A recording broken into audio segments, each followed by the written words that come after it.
Alright, what is going on, everybody? Welcome back to the channel. Blizzard's here. Today we're going to be doing something I don't normally do often, and that is, you can tell by the title, a review. We are reviewing Dexter New Blood. Now, before I go any further into talking about Dexter, I'm going to be popping up a spoiler warning. So you cannot blame me. If you haven't seen the show, turn away now. I don't want to be blamed for spoiling it for you or any of that shit. If you haven't seen it, just turn it off. Because we are going to be going into the nitty-gritty details of Dexter New Blood. Like, initially I wasn't going to do this. Okay? Initially. After watching Dexter. But then I was thinking more about the characters, more about the overall season and the finale, the ending. I was like, shit, I just gotta do it. Before I decided to do this, like I'm doing it now, I'm sitting in front of the camera.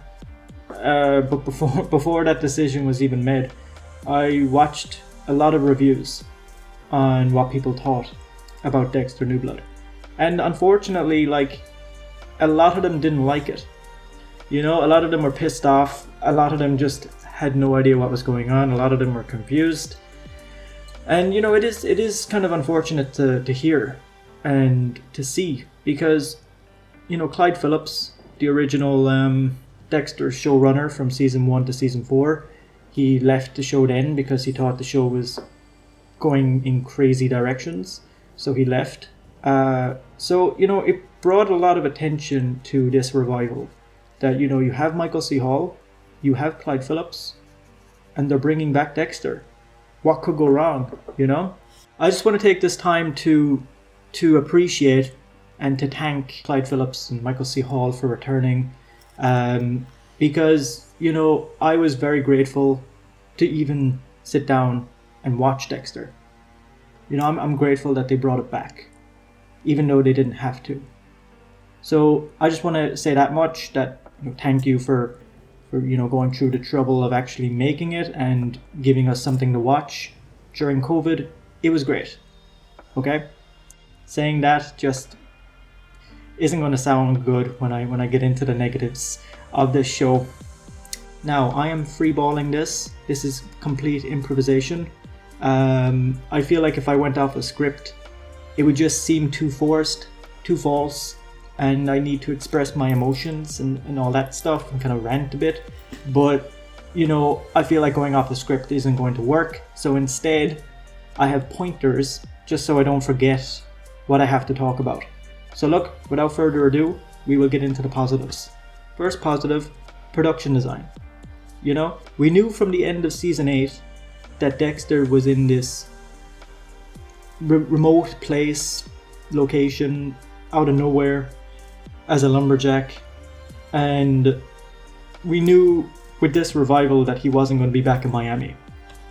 Okay, so that just set the tone for us already. Like, we knew this place was going to be somewhere similar to what we saw in the end of season 8, but what we got was Iron Lake, New York, a lovely little small town, and the production design, like the snow, the buildings, the shops, everything that was constructed, the diner, everything that was constructed into this small town felt realistic.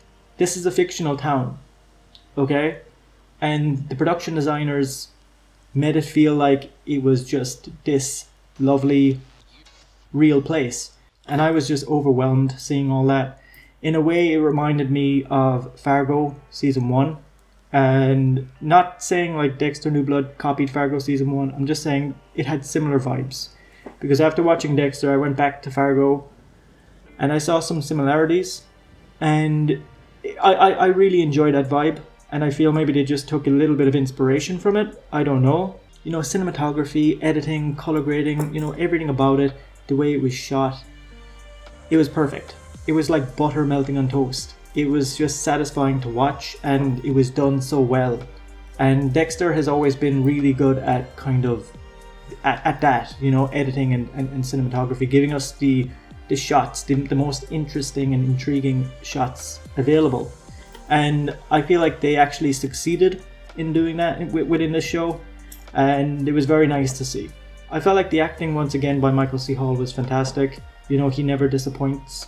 You know, it's been 10 years since he 8 years since he was Dexter, and just for him to just slip into this role once again was like he done it in a heartbeat. It's like it was no problem to him. And I'm not really talking about characters right now, I'm talking about acting, but you know, even Jack Alcott was good. Jennifer Carpenter, you know, for what she got, she was a good actress. And she was always a good actress, even in the original Dexter series. And Clancy Brown, you know, Julia Jones. The acting was actually strong within this show.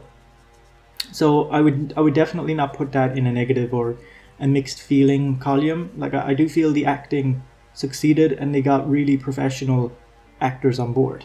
Something that was small but really made me happy was the title effect within each episode.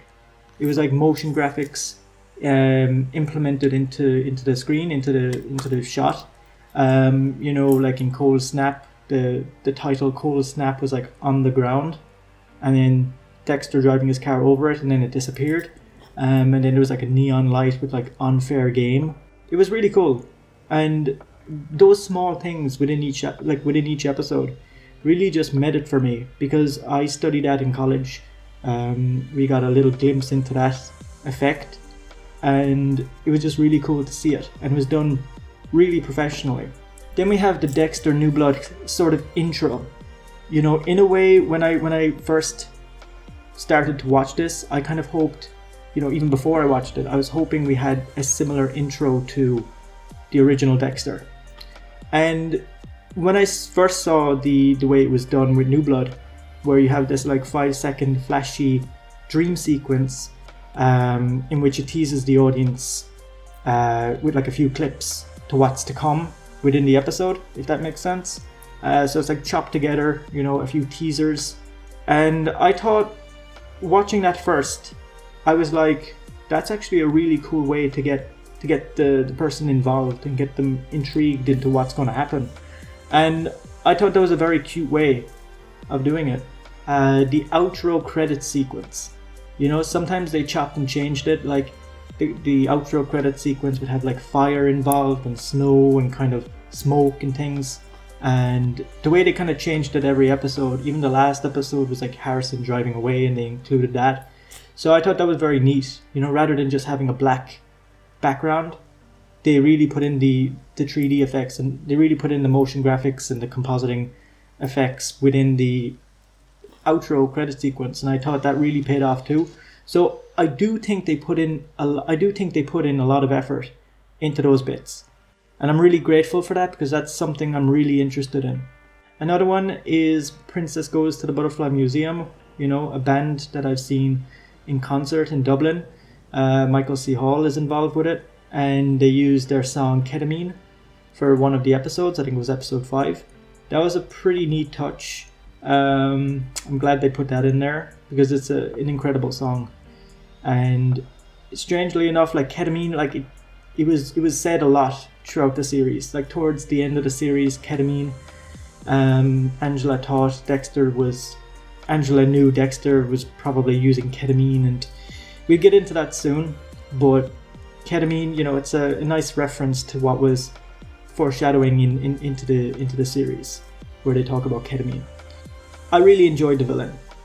Okay, definitely to like the same creepy eeriness level to like the Trinity Killer or even Miguel or Ice Truck Killer when we were introduced and when we found out he was the villain, you know, because at the beginning we thought he was just a random dude, then it was revealed to us he was the villain.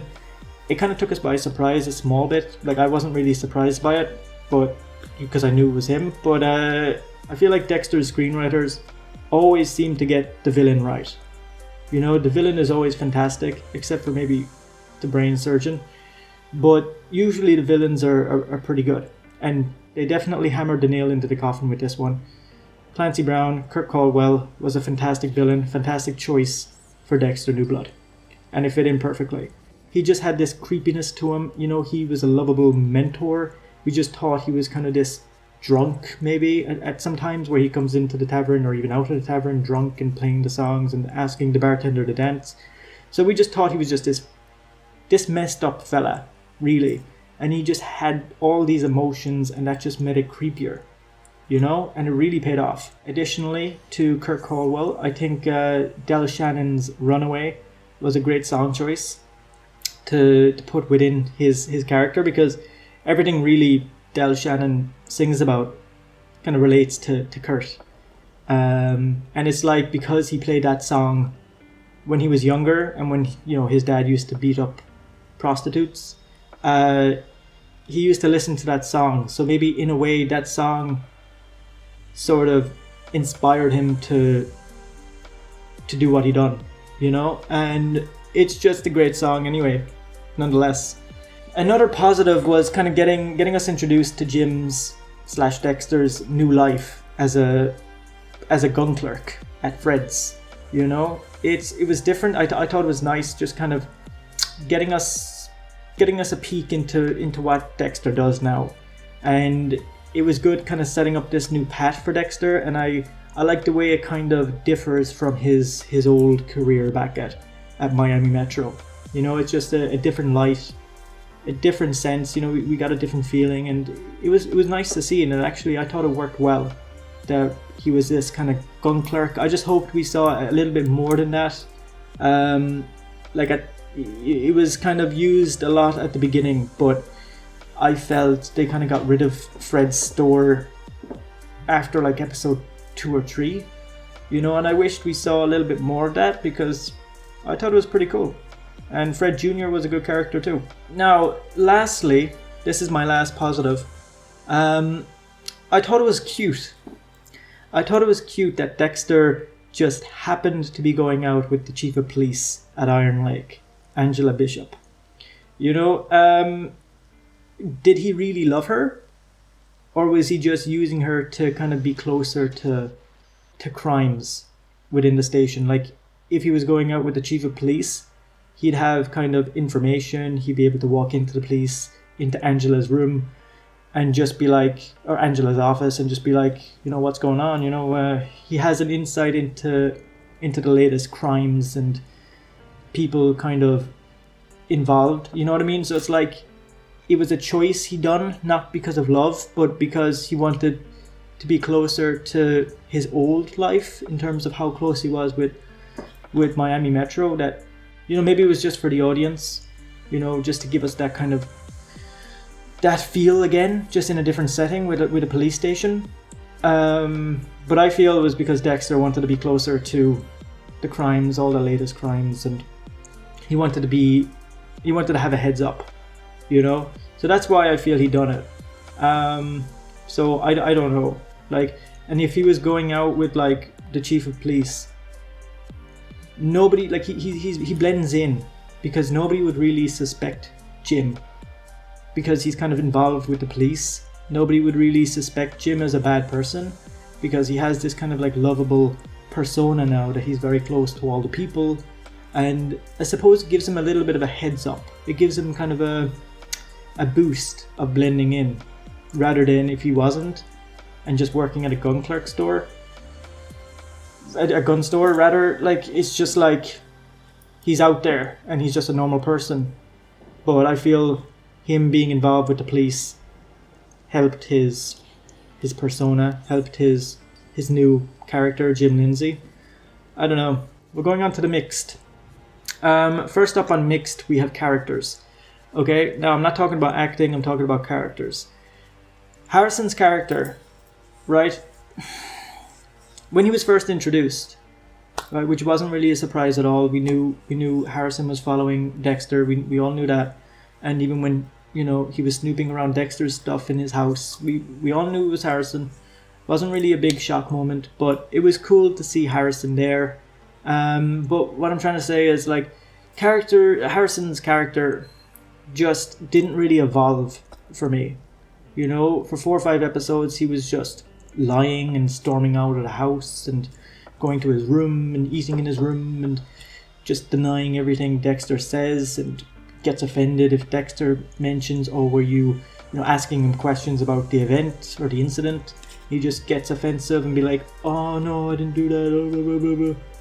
He just denies everything for 4 or 5 episodes. And even when they're talking in the same room, Dexter just kind of like reaches out to him, oh no, I should fix this. But then he does something else. It's like we got the same thing in each episode. Like when they have a confrontation, Harrison storms off like a little bitch, and Dexter's always like, oh, no. Like I felt like Harrison's character kind of came into it episode like 8 or 9. That's when we really saw Harrison, and I actually thought he was going to get interesting from there. But we're on to Angela. Angela is just, she was okay at the beginning. Okay, I actually thought she was a pretty cool character.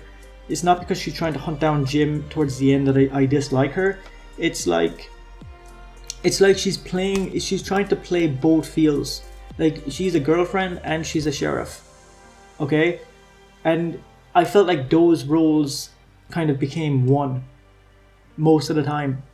Like whenever she would be talking to Jim, like she was always facing Jim as the sheriff and not as a girlfriend. She was always very distant, very cold as a girlfriend. And it's just like her character, she basically devoted her life to trying to find these missing girls. Okay? And has no idea who done it. No idea who's involved. And as soon as she finds out Dexter's not his real name, she just goes off on a little journey of her own. Okay? Now you have some cool characters who we didn't really get much character development with Angela or Audrey, which is Angela's daughter.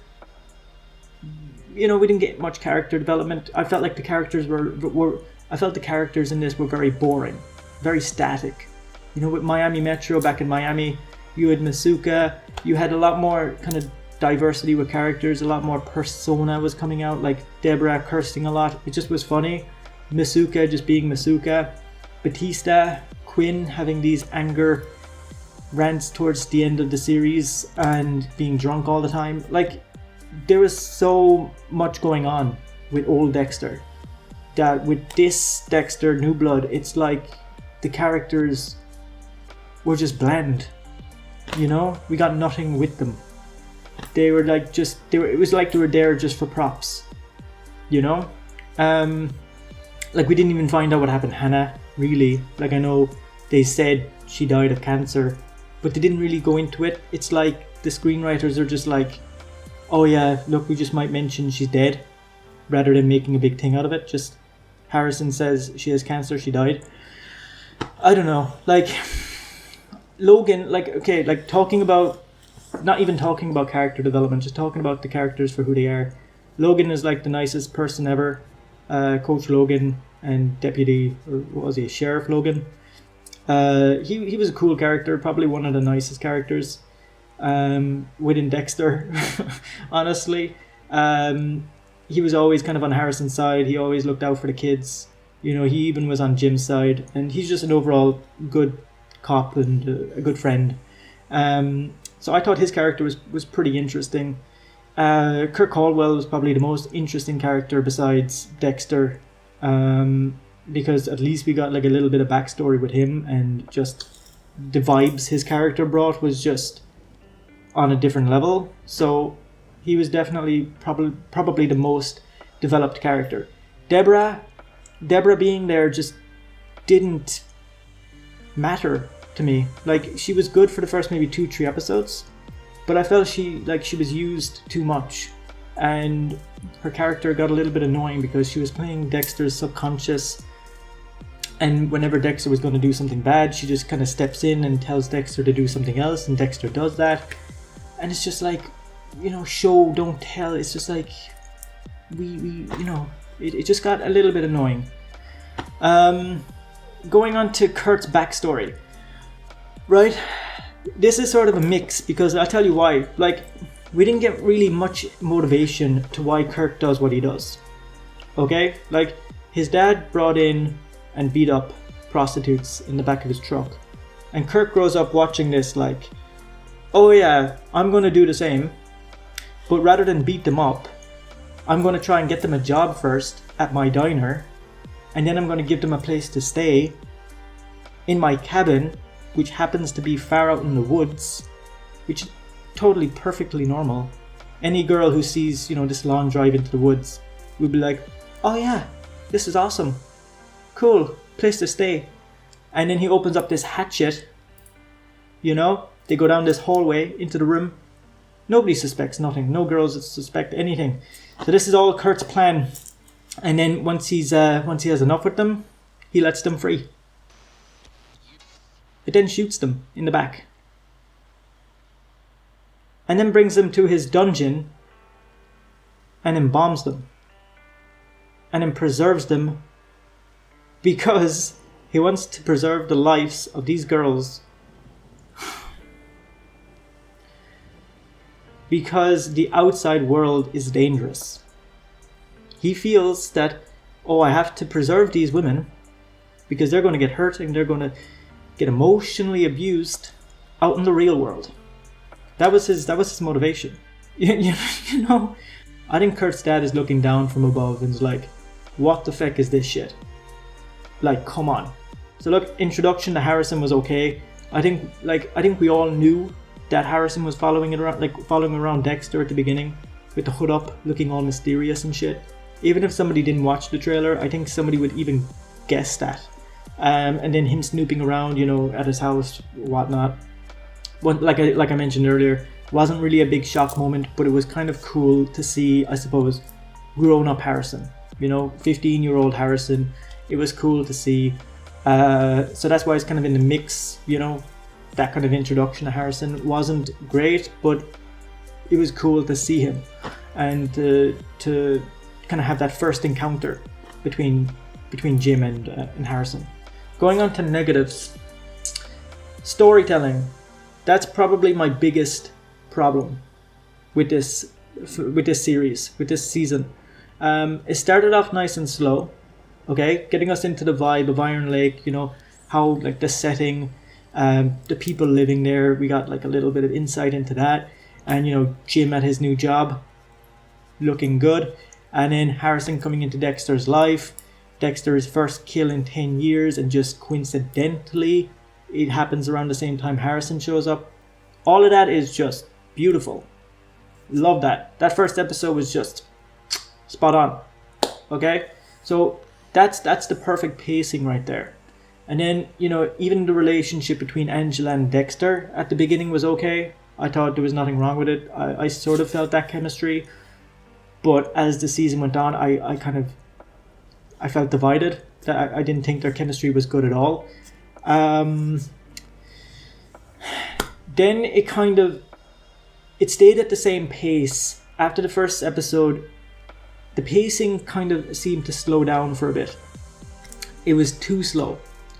Okay, like for about 5 or 6 episodes, like Harrison for the most part, like 70% of this show, Harrison was just lying out of his ass, right? Just out there lying. Dexter would be like very concerned. He'd be like, look, if you want to talk, did you do something?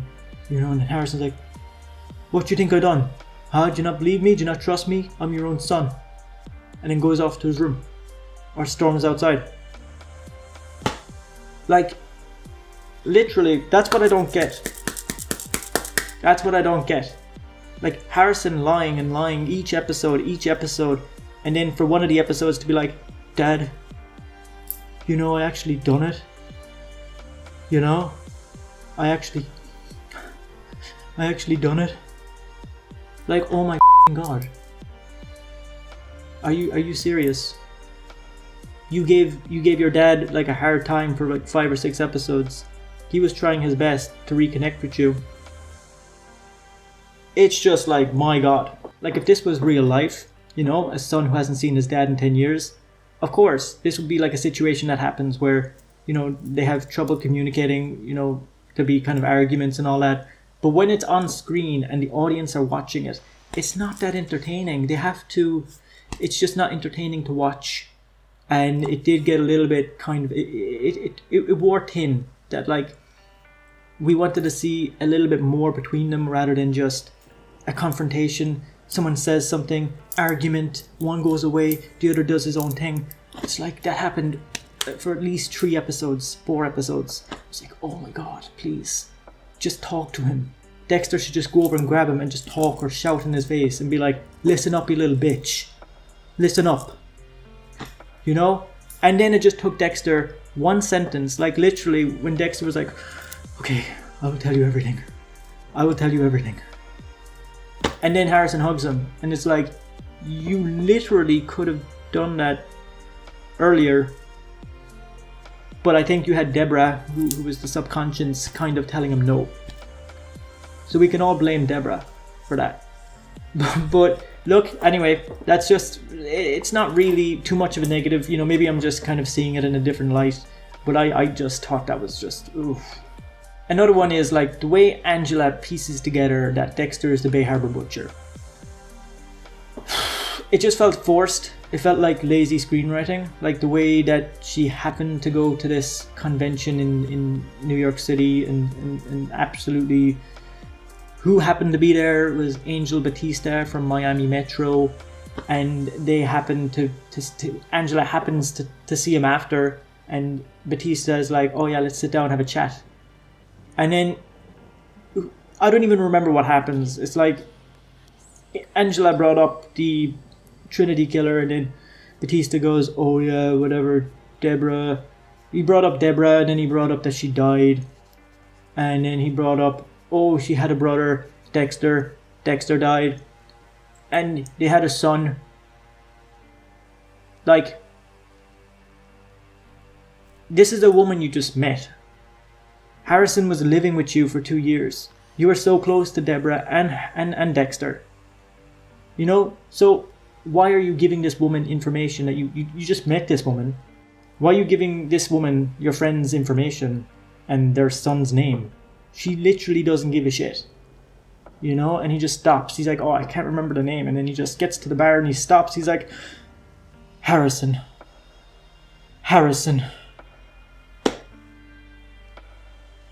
And just because earlier on in that episode, Audrey, which is Angela's daughter, says to her, you know, Harrison said something weird to me before he OD'd. He said, Jim isn't my dad's real name.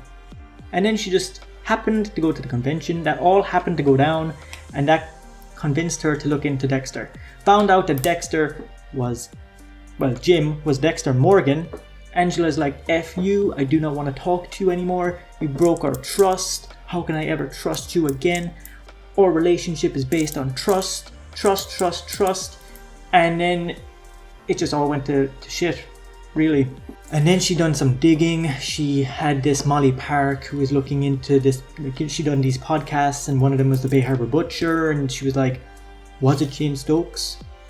Or was it someone else inside the precinct? You know? Maybe.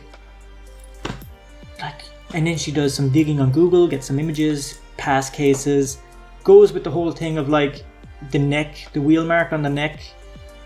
It's like when Logan came into her one time and said, oh yeah, you know, Jim, I don't know how it even started, but there was a mention of the drug bust, right? And then he mentions like, oh, Dexter was brought in because he punched the hell out of this guy. And then she's like, wait, what? Dexter punched him? Dexter beat him up? Why did he do that? You know, why didn't you tell me? Literally, Dexter beat him up because his son nearly OD'd from him. And straight away she's like, what? That's so weird. Why would he do that? I'm going to go talk to this guy. She meets him at this out of nowhere pub, I don't know, and confronts him, brings him into the men's bathroom, which is, you know, kind of weird. But it leads to the neck mark, and that's her lead. That's her lead. Then, which comes the big thing, which is the ketamine. That was her link, the ketamine. That because Dexter went off to this vet that he was close with, and took some ketamine and whatever, syringes and kind of plastic tarp, all that stuff, but ketamine was the main thing there. And Angela went to this vet, found out that Jim bought some ketamine, and that was her proof. That was her proof. And the only way she could bring him in was when she found the titanium screws, one in his house, which was burnt down by Kurt Colwell, and the two that was sent to her house by Kurt as well. So she then took the serial number from the titanium screw, looked it up, figured out that it was Matt's, and brought Jim in then. Okay? And all she has is ketamine. Ketamine. Ketamine wasn't used in Dexter series. This is the first time ketamine was used. Dexter used M99. Dexter used M99. He didn't use ketamine. Right? So I don't know why people are freaking the hell out like, oh, you got him. You got him. Ketamine. Ooh, gotcha. Dexter would have walked scot-free. She had no evidence at all. No evidence. It was like Huerta bringing in that evidence. It's like, she had no evidence. Angela has no evidence. And this one person, this local chief of police, was able to bring down the Bay Harbor Butcher, get some more information, and nearly convict the Bay Harbor Butcher. Then someone from a huge Miami Metro PD precinct or anybody else couldn't do. You know, they brought in Lundy, they brought in, you know, Captain Matthews, you know, like there were these big smart men and even women like Huerta, which was kind of close. But even Deb, his own sister. So like these guys couldn't get the Bay Harbor Butcher, couldn't, like, never figured Dexter out. But this, Angela did.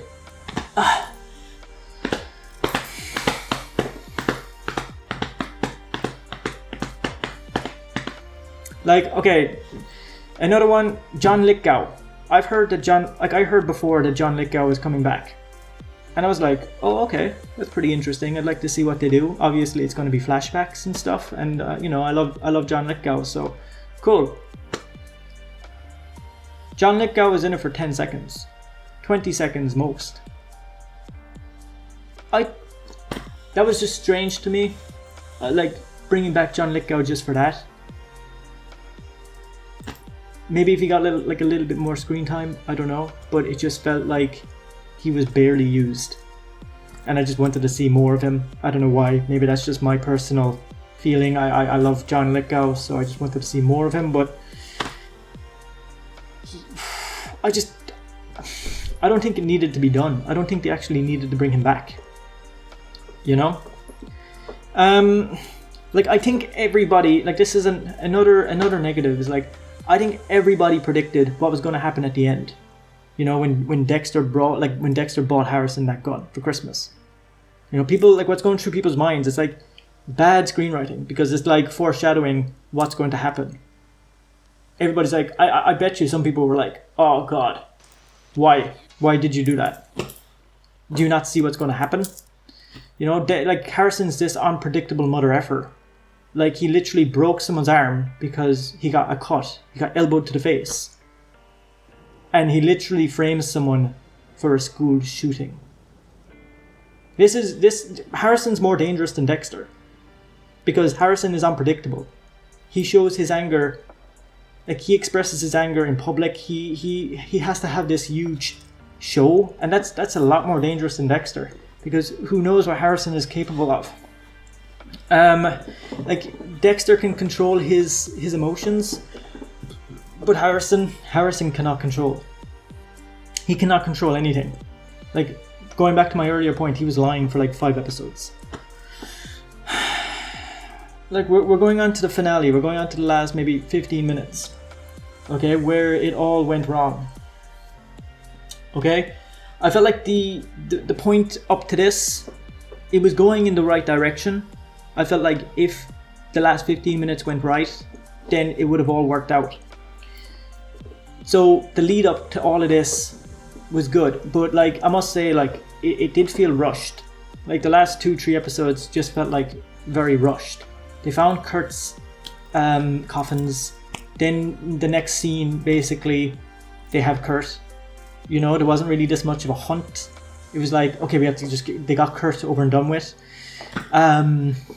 But it's like, this last 15 minutes was to make or break the season. And I just felt like they rushed it. Me thinking, like, you know, I thought there was going to be another season. I thought maybe even 2 seasons. I thought they were going to drag it out. And that's why like I felt like watching the last episode, I was like, is this really the last episode? Maybe it's just going to end normally and then there'll be like a second season. So I was definitely disappointed in the last 15 minutes. And I'll tell you why in a minute. Like you even if they done 12 episodes and just stretched out the events from like episode 9 and 10 into like 3 or 4 episodes, maybe it would have worked out a little bit better. But it's because they had to fit it all into this one episode. It's like the whole season is like getting to this end point that they just wanted to get it over and done with. Like, I'm not saying Michael C. Hall, but I'm just saying Dexter. Maybe they just wanted to kill off Dexter and like be over and done with it. Like, oh phew, we killed him off. You know, like it's like they're worried too much about killing him off that they kind of forgot about the lead up to killing him off. It's like, oh, we can put in this and that, you know, yeah, that's fine, yeah, we can just tweak that in. Yeah, just get that over and done with, yeah. And then just kill off Dexter. Dexter is dead. The fans aren't going to be looking for Dexter anymore. He's dead. We don't have to talk about it. You know, Clyde Phillips even mentioned in one interview, I don't know, I saw it online, that he was like, hardcore fans of Dexter is going to like find this hard to watch, but smart hardcore fans of Dexter is going to find out that this was inevitable. He's basically saying like, I decide what happens. If you don't agree with me, you're not smart. You know? I think the overall season was great. It was just the execution. Okay? I didn't have too many problems with it. It's just the way it was done at the end. You know, on paper, like it was a fantastic idea. But just they had no emotional connection within that last 15 minutes. There was nothing satisfying about it. You know, Dexter kills Logan, and obviously that's okay. Like I do understand why. You know, he's kind of losing touch with his code, and he's, you know, he took such a big gap from the 10 years that he's kind of evolving again, and he just can't. He's straying further away from the code, and he's becoming a loose cannon. He's becoming dangerous. So that's understandable with the character. I realized why I can understand why he done that. It's more to the fact like Batista, for example, Angel Batista coming in from wherever he was, Miami, into Iron Lake, and we didn't even see that confrontation. Like, why did they bring Angel Batista back? It made no difference. We all wanted to see that confrontation between Dexter and Angel Batista. It could have been so emotional. It could have brought the whole season to a close, even the whole franchise. But no, they just teased the audience, and that was it. Didn't get to see it. It's just disappointing. We were just left with our imaginations as to if Angel Batista actually came to the local PD and just happened to have all the files. So we're left to our imagination that Angel Batista knows who Dexter really is now. I don't know. And then just the standoff between Harrison and Dexter. Harrison changing his mind about being a bad guy just because Dexter killed Logan. Like, Harrison was just like totally on board with being this fugitive, being this killer, letting out his dark passenger. And then as soon as Dexter has blood on his face, Harrison kind of like knows he killed Logan because Dexter used Logan's phone, and he kind of pieces it together. It's like, oh my god. And then Harrison just clicks. You're not using the code. Logan was an innocent. Why did you kill him? And then Harrison gets all confused and is like, oh, the only way to actually overcome this code and get rid of it is to kill you. I need to kill you, Dad. Whips out his huge gun that his dad bought him for Christmas and just shoots him. Like, I know there's like a small little thing where Dexter opens up his eyes. You know, you have that kind of quote, like, open up your eyes and look at what you did. Reference to the first episode of Dexter. Beautiful.